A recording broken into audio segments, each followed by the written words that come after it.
Oops. Yeah, look at them in there. Again, using teenagers, you know, showing me his wallet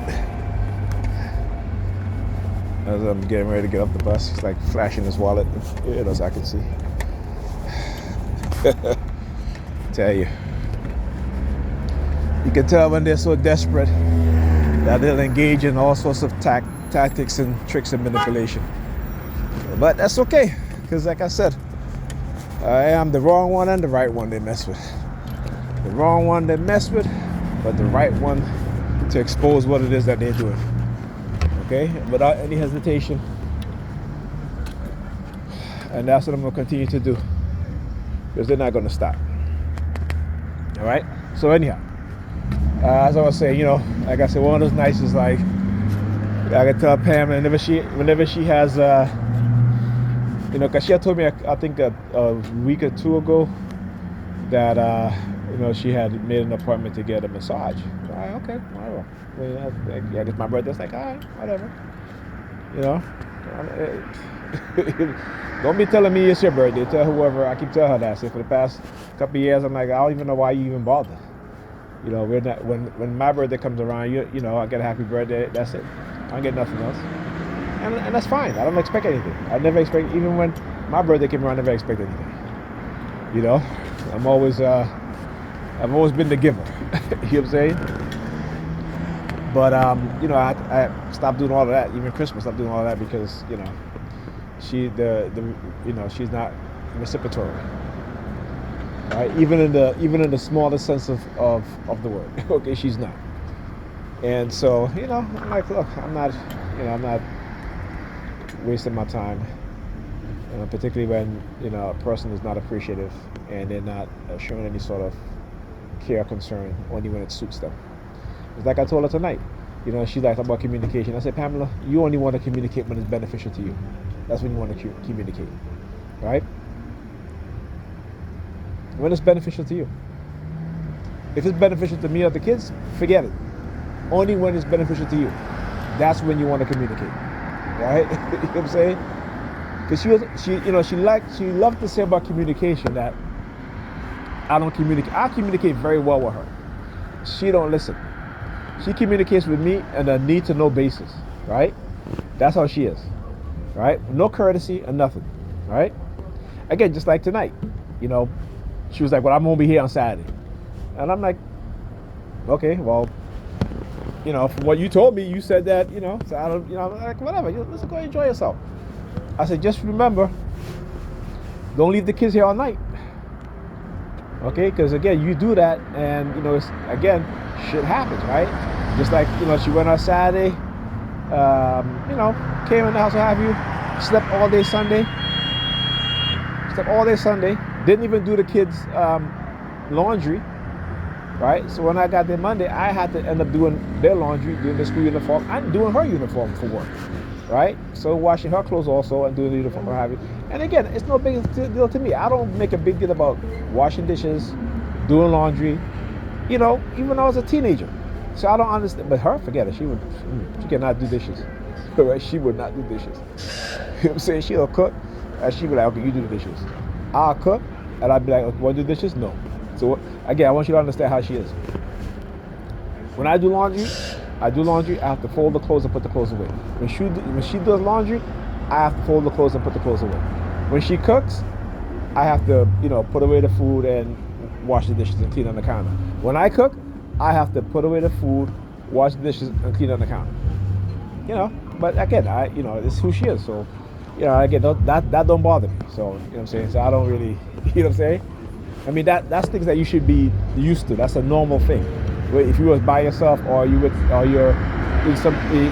home living with somebody, or what have you, like LPN 6324, right? Oh yeah, I see that. I saw that. They made sure that my head turned so I could recognize that. But anyhow, you know, those things don't bother me. Clean up a house don't bother me. You know, mopping the floors, all that stuff don't bother me, right? Is that these women today, a lot of these women today don't want to do any sort of housework, anything. Look at Pam. Look how long, she's been. Her bedroom is even worse. And what she does is that she'll clear off a little path from her doorway to lead into her bed, and that's it. And I've been telling her for years and years. And what kills me is like I tell her all the time. I say, listen, I have cleaned up your house so many times.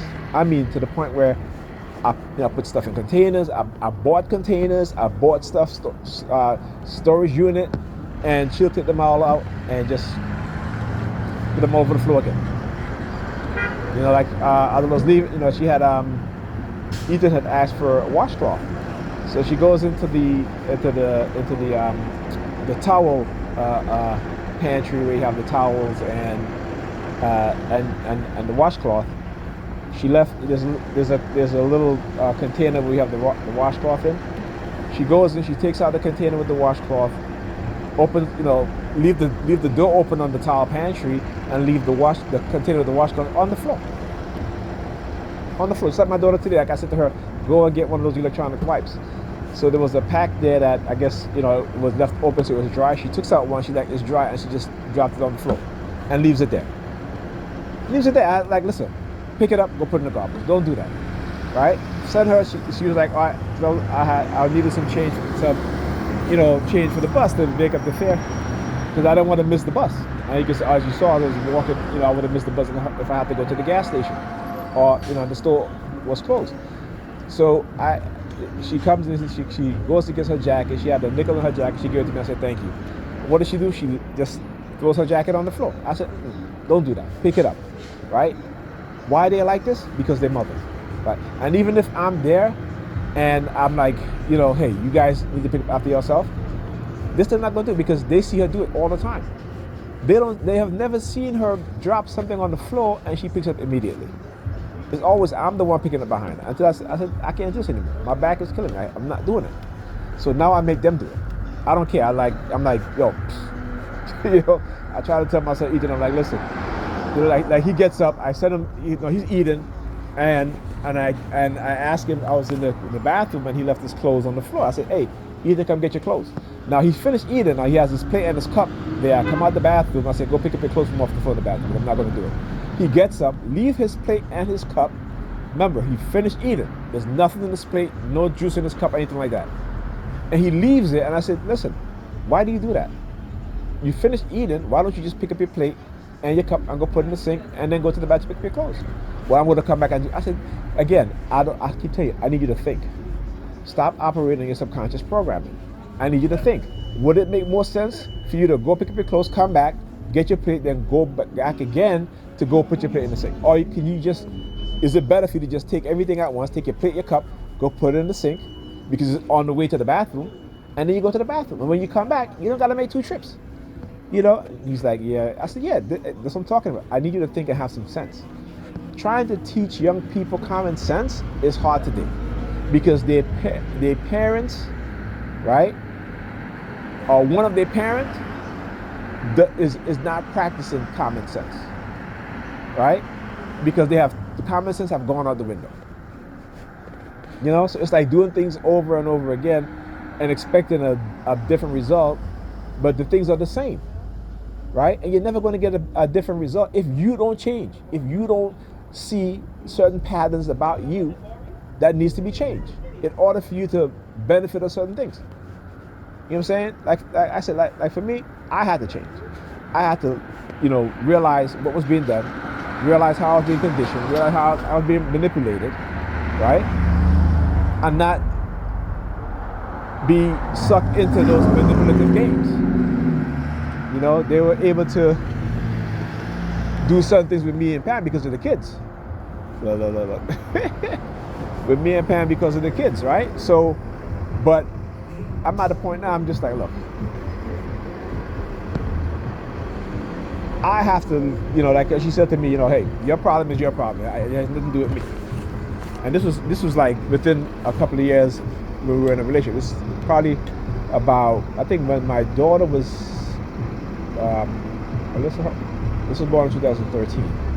Alyssa was like about 2 years old, and I was trying to develop ways in which she can helped me deal with my targeting, and particularly, you know, being that I was studying what was going on and realizing that, you know, that at times we were being microwaved and we were being hit with microwave radio frequency. And I said to her, and she's like, I don't want to think about all of that stuff. I said, okay, but then, you know, when I act a certain way or when I react a certain way to certain things that you do, don't say anything. Okay, I'm gonna just leave and, you know, and that's it. And don't say anything. Don't call me and just don't say anything. I'm trying to ask you for help, right? So that way I don't feel a certain way where I have to leave. But mind you, when I leave, I just leave for the night and I go home and I'm back the next day. I just need a somewhere where I can go, which is I go into my bedroom, I lock myself down for the night, you know what I'm saying, just to be away from a lot of things, right? Certain things. And she looked at me and she was like, that's not my problem, that's your problem. I don't want to deal with that. Okay, all right, fine. But yet, when she's sick, I have to take care of her. When her muscles are aching, I have to massage her feet, I have to massage her back, I have to, you know, all this stuff. And I don't say to her, listen, that's your problem, I don't want to deal with that. You know what I'm saying? When she have issues at her job with her coworkers, you know, and I give her advice. I said, listen, these people that you want to hang out with, they're not your coworkers. Obviously, I mean, they're not your friends, and obviously she found that out when Trump got elected, you know, because all of a sudden and I told her exactly how these people are, right? You know, all of a sudden, you know, Trump got elected, all of a sudden now, she comes, you know, she's all sad. I'm like, what happened? You know, I just realized that my coworker, you know, they're like, you know, racist and bigoted, and, you know, because they shit that they say, you know, like they all for Trump and, you know, such and such. And I said, well, listen, this is nothing that I haven't told you before, but you just don't want to listen to me. So, you know, it is what it is. You know what I'm saying? And even now, like when she was sick, she had COVID, you know, I spent a week over there taking care of her and the kids, or what have you. I don't have a problem doing that because that's who I am, right? That's who I am. And she has shown me who she is a long time. But because of my targeting, you know, that kind of preoccupied my mind more than how she treated me. But now, you know, I have a very clear picture and a more clearer understanding of who she is. And, you know, I just gotta, like, nah, you're not, you know, you're not going to be you know, engaging in your pattern against me, or your pattern with me. And, you know, again, when I tell you about it, if you want to ignore it, then, you know, whatever, you know. So don't say nothing when I, you know, when you want me to stay and I leave, because I've been through this with you too many times.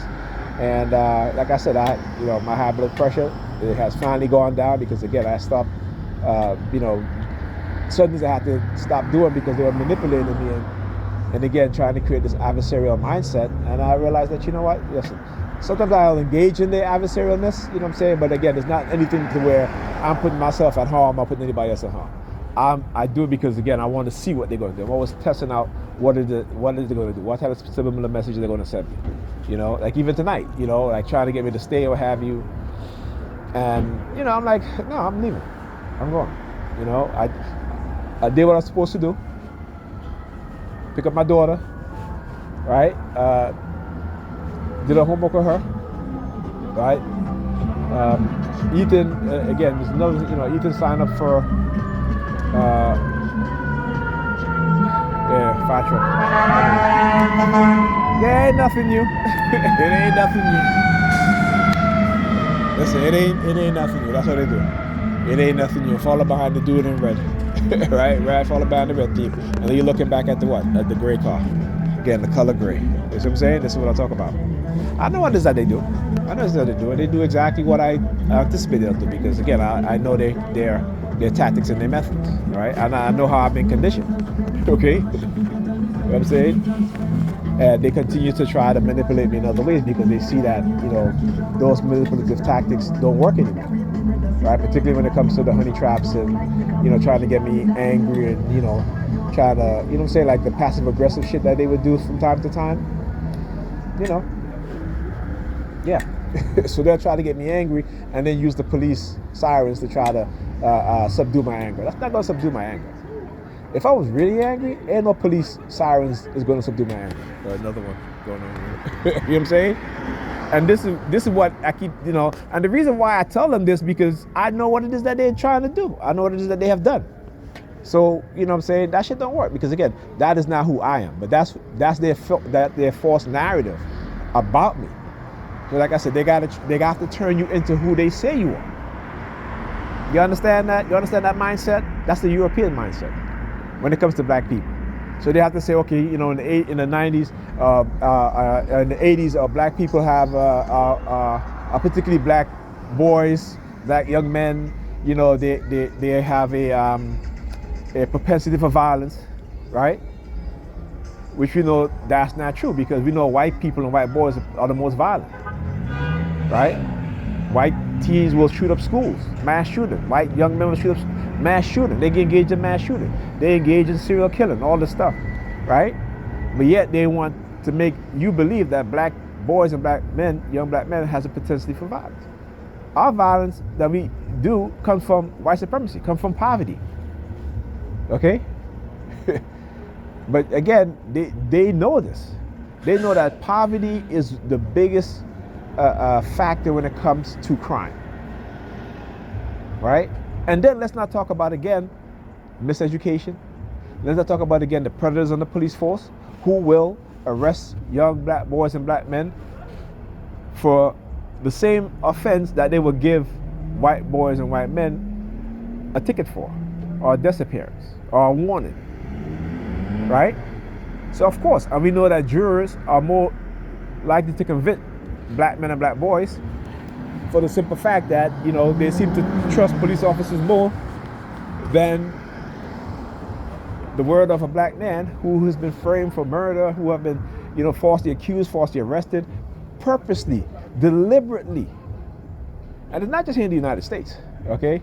I was going to do a video on this, I might do tomorrow, where you have a black police officer, right, went to another state, rented a car, went to pick up the car, and he turned the corner, and I guess he might have his tire squealed, got stopped by these racist cops, and they arrested him, saying that he was, they arrested him because his tire of the vehicle squealed.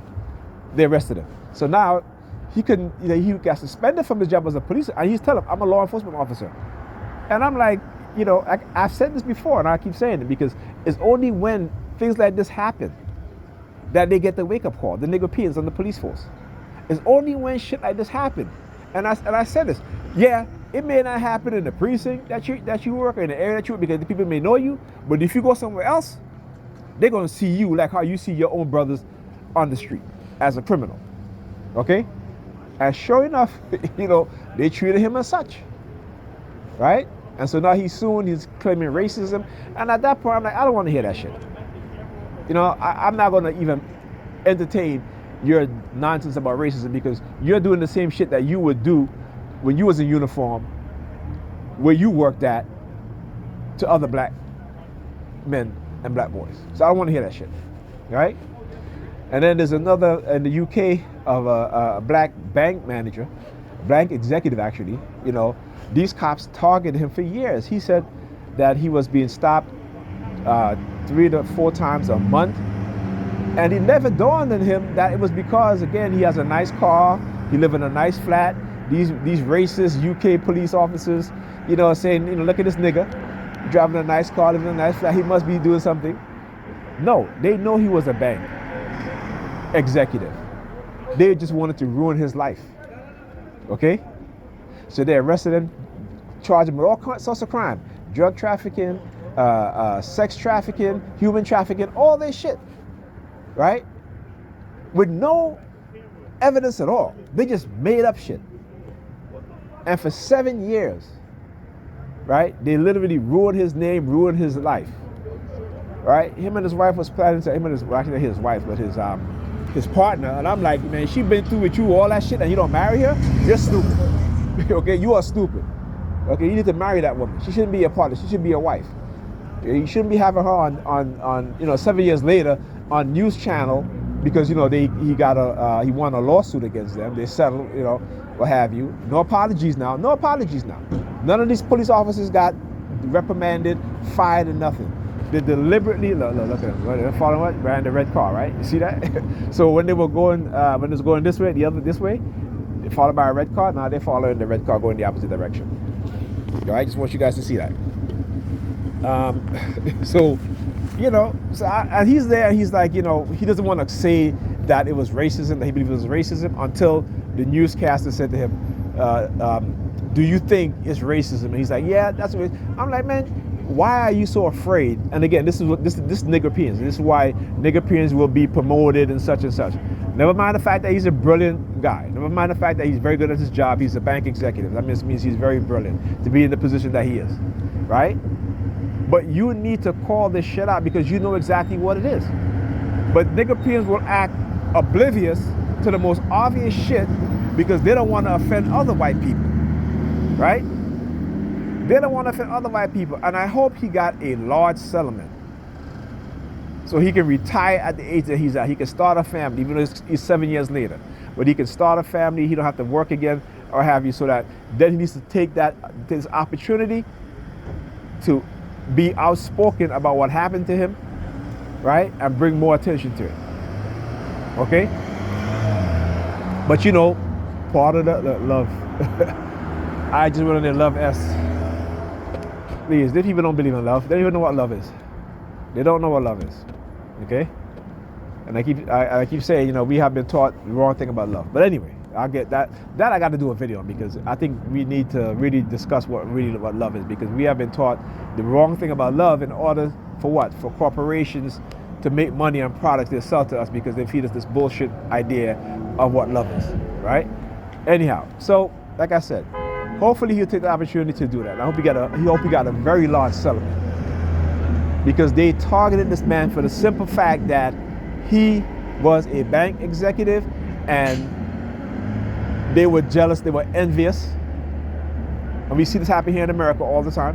White people are jealous of black people who are successful, will take them down. You see what's happening with P. Diddy? Ask yourself this. Hugh Hefner have done a lot worse than what they accuse P. Diddy of, right? But yet Hugh Hefner is celebrated, okay? He is celebrated. When you had these and again, remember too, they want you to believe that they care about black women, right? Which is a damn lie, okay?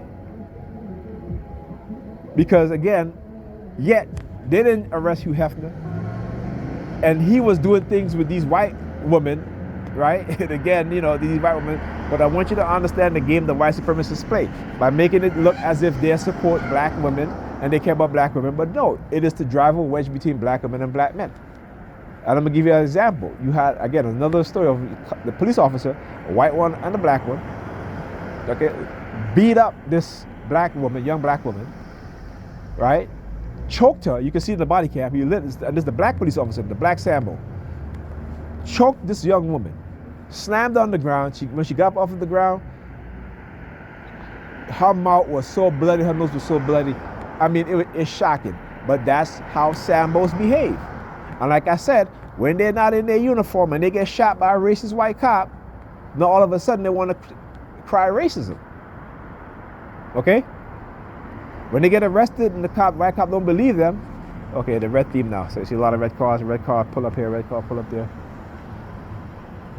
Right? Right? When those things happen, then they want to realize another red car in threes. Look, 1, 2, 3. See what I say? What did I say? Man, let me tell you something. Their pattern is so predictable and so easy to spot now because they do the same thing over and over again. So anyhow, all right? So you have these Sambos and Sambinas on the police department, right? When again, who, if they were not on the police force, these white cops would treat them just as how they would treat any black person, black man, or black boy that they see on the street.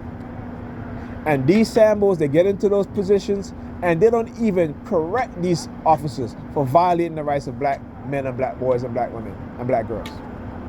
They wholeheartedly participate in it because, you know, in their mind, what did they say? Look, 3, another 3 again. You know, yeah. Because in their mind, what?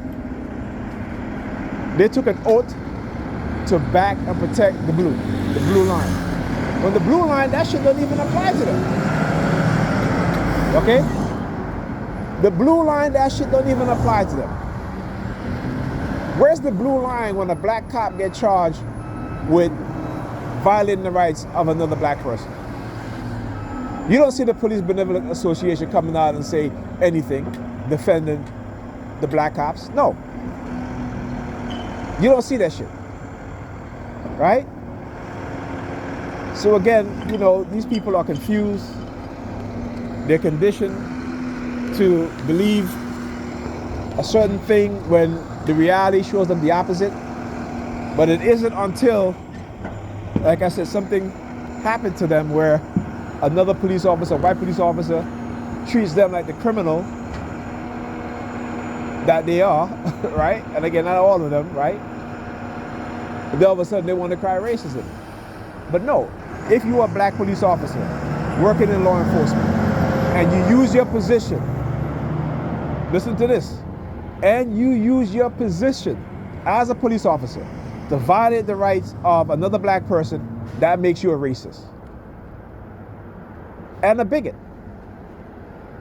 right? Now, only when you're in those jobs, you can be a black racist, because you have the power and authority and the ability to destroy another black person's life, to even take their life, right? Or to cause them serious body hurt, harm, or serious psychological trauma and psychological harm. So only in law enforcement or any government agency that have to deal with law enforcement, anything like that, or let's say even the military, is when you can be a racist as a black person. But other than that, you cannot. Black people cannot be racist. So what police departments will do is that they will prop up the black police officers to go out and violate the rights of black people, thinking that the public would not claim racism because that civilian rights was violated by another black person. But remember, that black person is operating within the system of white supremacy, right? Within the racist system, which can do what? Remember, racism is a system. It is systematic. It is not individualized. When it comes to the individualization of somebody's, who don't like you because of their color of their skin, that's bigotry. Now, white people as a whole operate in the system of white supremacy, they can be racist, right? They can be racist because the system is built to what?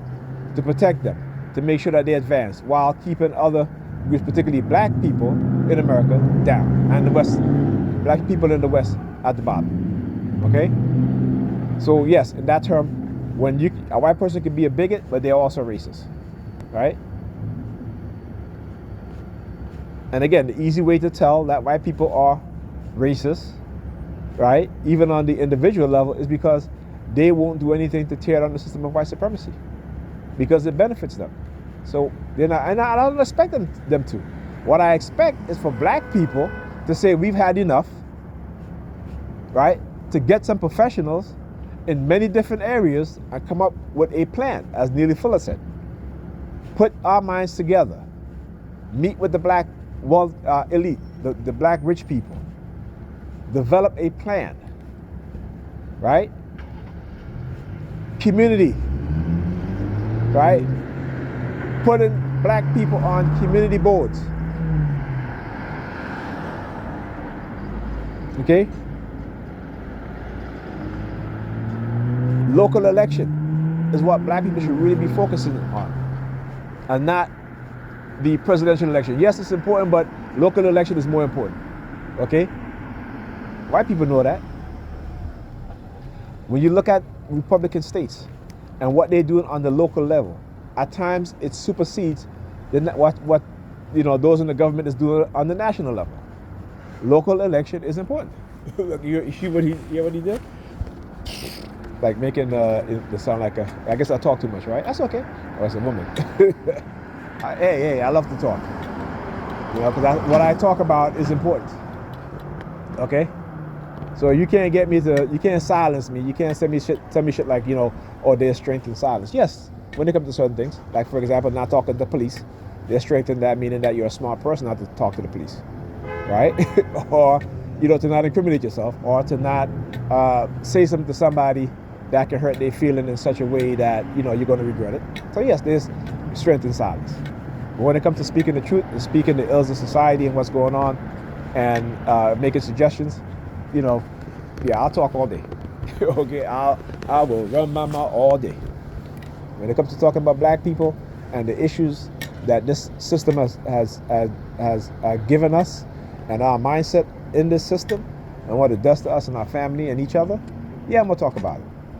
And who don't want to hear it, you don't gotta listen. It's like, oh, I don't gotta listen to you, right? But like I said, they'll always try to silence those of us who speak the truth, and they have been devising ways and methods and tactics to silence those of us who speak the truth. All right, talk to you guys in the next video. Let me see here. Sambos and the Sambitas. And yeah, talk to you guys in this video. I'll get on. All right.